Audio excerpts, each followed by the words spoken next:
Hi, I'm Ellen Encisco with Cincinnati Children's, and here's an article you should know about. We recently talked about an article about esophageal button batteries and how important it is to manage them quickly. The authors of this article took a look at their institution's algorithm for managing esophageal button batteries. In 2019, the team at Connecticut Children's Medical Center implemented this algorithm for managing esophageal button batteries.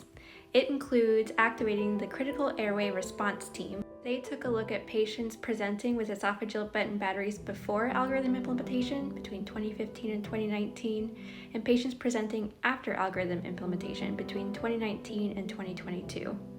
They found that there was a significant reduction in the time it took from getting the chest x-ray to getting to the OR for button battery removal after they implemented the new algorithm.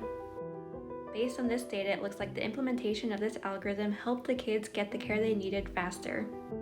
What does your institution do for esophageal button batteries? Let us know what you think and look out for more articles you should know about.